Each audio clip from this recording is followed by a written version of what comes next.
সালে এসে কাউকে কল করার আগে অবশ্যই আপনাকে আপনার ফোন থেকে এই সেটিংসটি অফ করে রাখতে হবে, না হলে কিন্তু আপনি বিভিন্ন সমস্যায় পড়তে পারেন। তার আগে বলে রাখি, এই ভিডিওটি হারিয়ে যাওয়ার আগে অবশ্যই আপনি শেয়ার করে রাখুন, এবং এই পেজটাকে এখনো যারা শেয়ার করে রাখেননি বা আপনার ফলো দিয়ে রাখেননি তারা এখনই ফলো দিয়ে রাখুন। তো চলুন কিভাবে শেয়ার করবেন দেখিয়ে দিই। এই কাজটি করার জন্য সর্বপ্রথম আপনাকে আপনার ফোনে জিমেলে যেতে হবে। জিমেলে যাওয়ার পর কর্নারে যে ইমেল আইকনটি আছে এখানে ক্লিক করবেন।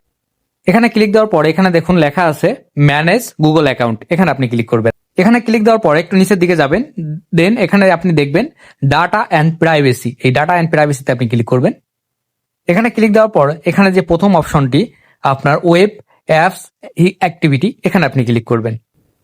দেন একটু নিচের দিকে যাবেন, এখানে দেখুন দেওয়া আছে including voice and audio activity, এটা আপনি অফ করে দিবেন।